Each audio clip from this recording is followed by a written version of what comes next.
بسم اللہ الرحمن الرحیم۔ بسم اللہ الرحمن الرحیم۔ السلام علیکم ورحمۃ اللہ وبرکاتہ۔ خیر الاصول فی حدیث الرسول کا آج 17واں سبق ہے، اور اس سبق کے اندر ہم آج صحاح ستہ کا بیان پڑھیں گے، اور صحاح ستہ میں سے کون سی کتاب کا پہلا درجہ ہے، کون سی کتاب کا دوسرا ہے، اسی طرح جو ان کے مراتب ہیں ان کے بارے میں پڑھیں گے۔ اور تیسری چیز ہے صحاح ستہ کے جو مصنفین ہیں، اصحاب صحاح ستہ، ان کے مذاہب کے بارے میں پڑھیں گے کہ وہ کون سے مسلک سے، کون سے مذہب سے تعلق رکھتے تھے۔ صحاح ستہ، صحاح جو ہے یہ صحیح کی جمع ہے، اور ستہ 6 کو کہتے ہیں۔ صحاح ستہ جو مشہور 6 کتب ہیں حدیث کی، جن کو صحاح ستہ کا لقب دیا جاتا ہے یا ان کو صحیح کہا جاتا ہے، وہ 6 کتابیں ہیں۔ اس میں سب سے پہلے نمبر پہ بخاری ہے، دوسرے نمبر پہ صحیح مسلم ہے، تیسرے نمبر پہ جامع ترمذی ہے، چوتھے نمبر پہ سنن نسائی ہے، اور 5ویں پہ سنن ابی داؤد، اور 6 پہ سنن ابن ماجہ ہے۔ یہ 6 کتابیں جو ہے کتب حدیث میں اور احادیث کی کتابوں میں یہ جو ہے سب سے صحیح مانی جاتی ہیں، اور مشہور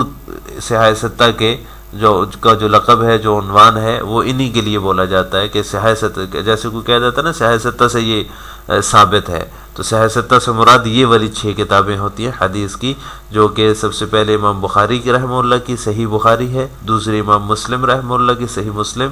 تیسری جامع ترمذی محمد بن عیسیٰ ترمذی رحمہ اللہ کی، سنن نسائی جو ہے یہ امام نسائی کی ہے، اور 5ویں سنن ابی داؤد سلمان بن اشعث سجستانی جو ہے ان کا نام ہے، ان کی ہے، اور 6 ابن ماجہ رحمہ اللہ کی سنن ہے۔ یہ 6 کتابیں جو ہیں یہ صحاح ستہ کہلاتی ہیں۔ اب اس فہرست کے اندر بعض نے جو ہے موطا امام مالک کو شامل کیا ہے، اور بعض نے مسند دارمی کو شامل کیا ہے۔ یہ ابن ماجہ جو ہے، ابن ماجہ کی جگہ پہ بعض نے موطا امام مالک کو اور بعض نے مسند دارمی کو شامل کیا ہے اور شمار کیا ہے کہ اس کی جگہ پہ یہ اس فہرست میں شامل ہونی چاہیے۔ ویسے موطا امام مالک جو ہے یہ بہت پرانی اور سب سے قدیم کتاب ہے حدیث کی، تو اس کے بارے میں تو یہ بھی آتا ہے، جیسے ابھی صحیح بخاری کے لیے اصح الکتب بعد کتاب اللہ کہا جاتا ہے، تو یہ لقب جو ہے اصح الکتب بعد کتاب اللہ یہ پہلے موطا امام مالک کا تھا، صحیح بخاری کے آنے سے پہلے۔ تو جیسے صحیح بخاری آ گئی، امام بخاری رحمہ اللہ نے تصنیف کی، تالیف کی، تو اس کے بعد یہ لقب جو ہے صحیح بخاری کو مل گیا اصح الکتب بعد کتاب اللہ۔ لیکن یہاں پہ جو وضاحت ہے وہ یہ ہے کہ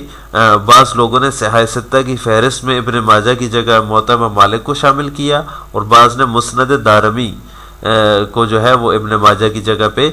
شامل کیا ہے اس فہرست کے اندر، صحاح ستہ کی فہرست کے اندر۔ اور دوسری وضاحت یہ ہے کہ جو صحاح کا ان کو کہا جاتا ہے، صحیح جو کہا جاتا ہے ان کتابوں کو، 6 کتابوں کو، یہ تغلیباً ہے، یعنی ان کے اندر ضعیفہ حدیث بھی ہو سکتی ہیں، حسن درجے کی بھی ہو سکتی ہیں، لیکن اکثر حدیث ان کی جو ہے وہ صحیح ہیں، اس لیے ان کو صحاح کہا جاتا ہے، صحاح ستہ میں ان کا شمار ہوتا ہے۔ ویسے جو زیادہ تر حدیث صحیح ہیں جو کسی کتاب میں، تو وہ صرف بخاری اور مسلم کے اندر ہیں، ان میں زیادہ احادیث صحیح ہیں، سوائے 2-4 کے، گنتی کے 2-4 احادیث ایسی ہوں گی جن کی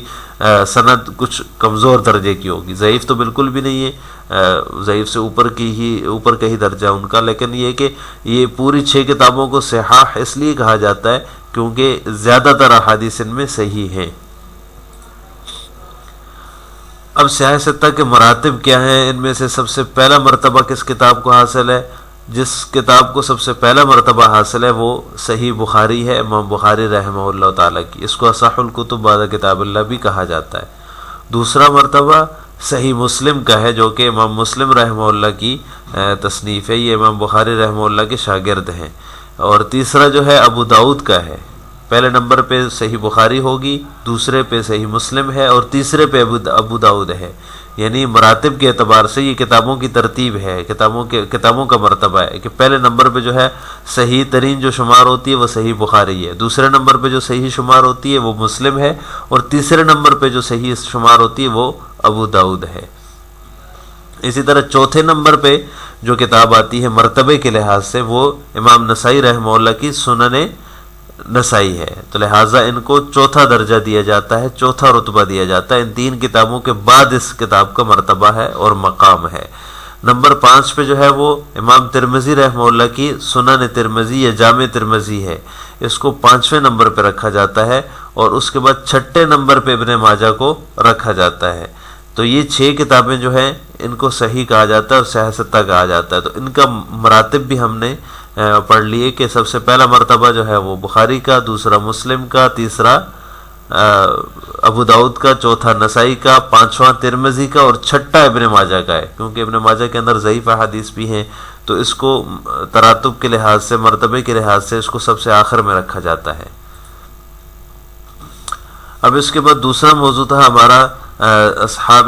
تیسرا موضوع اصحاب صحیح ستہ کے مذاہب کیا ہیں، جو مصنفین ہیں ان صحیح ستہ کے، ان کے مذاہب کیا ہیں، ان کے مسلک کیا ہیں، وہ کس مسلک کے تھے، کس مذہب کو فالو کرتے تھے۔ تو سب سے پہلے صحیح بخاری جو ہے اس کے مصنف محمد بن اسماعیل بخاری رحمہ اللہ تعالی، وہ کسی بھی مسلک کے پیروکار نہیں تھے۔ ایک قول تو یہ ہے ان کے بارے میں کہ وہ خود مجتہد تھے۔ مجتہد وہ ہوتا ہے جو کسی بھی امام کی تقلید نہیں کرتا، بلکہ وہ اپنا مذہب ہوتا ہے اس کا، اور اپنا جو ہے وہ الگ جو ہے نا فقہی مسلک ہوتا ہے اس کا۔ تو فقہی اعتبار سے امام بخاری رحمہ اللہ کے بارے میں ایک قول یہ ہے کہ وہ خود مجتہد تھے، کسی کے پیروکار نہیں تھے۔ یہ نافع کبیر کشف الحجاب جو ایک کتاب ہے، اس کے اندر ایک قول یہ ان کے بارے میں منقول ہے کہ وہ خود مجتہد تھے، کسی کے پیروکار نہیں تھے۔ دوسرا قول یہ ہے کہ وہ امام شافعی رحمہ اللہ کے پیروکار تھے، شافعی المسلک تھے۔ طبقات شافعیہ جو کہ شافعی مسلک کی ایک مشہور کتاب ہے، اس کے اندر ان کو امام بخاری رحمہ اللہ کو شافعی المسلک بتایا گیا ہے، تو لہٰذا ان کے بارے میں دو قول ہو گئے۔ پہلا قول یہ ہے کہ وہ خود مجتہد تھے، کسی فقہی مسلک کے پیروکار نہیں تھے، اور دوسرا یہ ہے کہ وہ شافعی مسلک کے پیروکار تھے، شافعی المسلک تھے۔ دوسرے نمبر پر امام مسلم رحمہ اللہ تعالی ہیں، ان کے بارے میں ایک ہی قول ہے کہ وہ شافعی المسلک تھے، امام شافعی رحمہ اللہ تعالی کے پیروکار تھے۔ الیان الجنی یہ ایک کتاب ہے، اس کتاب کے اندر ان کے بارے میں یہ منقول ہے کہ یہ شافعی المسلک تھے اور امام شافعی رحمہ اللہ تعالی کی اتباع کرتے تھے فقہی مسائل کے اندر، فروع کے اندر، فقہی مسائل اور فروع کے اندر جو ہے امام شافعی رحمہ اللہ کے پیروکار تھے۔ نمبر 3 پہ امام ترمذی ہیں، اور نمبر 4 پہ ابن ماجہ ہیں، یہ بھی جو ہے شافعی المسلک تھے، یعنی امام شافعی رحمہ اللہ تعالیٰ کے ہی پیروکار تھے، فقہی اعتبار سے انہی کی اتباع کرتے تھے اور انہی کے مسلک پر چلنے والے تھے۔ اس کے بعد رہ گئے امام ابو داؤد رحمہ اللہ، سلمان بن اشعث سجستانی جن کا نام ہے، ان کے بارے میں بھی دو قول ہیں۔ ایک قول تو وہی ہے کہ یہ بھی شافعی تھے، طبقات شافعیہ میں ان کو شافعی شمار کیا گیا ہے، جو کہ مشہور کتاب ہے شافعی مسلک کی، تو اس کے اندر ان کے بارے میں یہ بتایا گیا ہے کہ یہ بھی شافعی المسلک تھے، فقہی اعتبار سے یہ امام شافعی رحمہ اللہ کے پیروکار تھے۔ اور دوسرا مسلک ان کے بارے میں یہ ہے، دوسرا قول ان کے بارے میں یہ ہے کہ امام ابو داؤد رحمہ اللہ تعالی جو تھے یہ حنبلی تھے، امام احمد بن حنبل رحمہ اللہ تعالی کے پیروکار تھے فقہی اعتبار سے۔ آج کے سبق کا خلاصہ یہ ہوا کہ ہم نے سب سے پہلے صحاح ستہ کا بیان پڑھا ہے کہ صحاح ستہ کون سی کتابیں کہلاتی ہیں۔ پوری 6 کتابوں کے نام ہم نے پڑھے، صحیح بخاری، صحیح مسلم، سنن ابی داؤد، سنن نسائی اور سنن ترمذی اور ابن ماجہ، یہ ہم نے 6 کتابیں جن کو صحاح ستہ کہا جاتا ہے ان کے بارے میں پڑھا۔ اور پھر اس کے بعد ہم نے صحاح ستہ کی کتب کے جو مراتب ہیں، جو کہ پہلا مرتبہ کس کا ہے، دوسرا کس کا ہے، تیسرا کس کا ہے، تو اس اعتبار سے ہم نے ان کے مراتب کا ذکر پڑھا ہے۔ اور آخر میں ہم نے صحاح ستہ کے جو مذاہب ہیں اصحاب صحاح ستہ کے، ان مصنفین کے جو کہ صحاح ستہ کو لکھنے والے تھے، تصنیف کرنے والے تھے، ان کے مذاہب کیا تھے، وہ کس مسلک کے پیروکار تھے، ان کے بارے میں ہم نے آج پڑھا ہے۔ آخر میں آپ سے 2 سوال ہیں۔ ایک سوال تو یہ ہے کہ صحاح ستہ میں پہلا مرتبہ کس کتاب کا ہے، کس کتاب کو سب سے پہلا مرتبہ اور مقام حاصل ہے صحاح ستہ میں، اس کتاب کا نام آپ نے کمنٹ باکس میں بتانا ہے۔ اور نمبر 2، امام مسلم رحمہ اللہ تعالیٰ کا مسلک کیا تھا، جو بھی ہم نے پڑھا وہ آپ نے کمنٹ باکس میں بتانا ہے کہ امام مسلم رحمہ اللہ تعالیٰ کس کے پیروکار تھے، حنفی تھے، شافعی تھے، حنبلی تھے، مالکی تھے، کون سے مذہب کے پیروکار تھے، یہ آپ نے کمنٹ باکس میں بتانا ہے۔ السلام علیکم ورحمۃ اللہ وبرکاتہ۔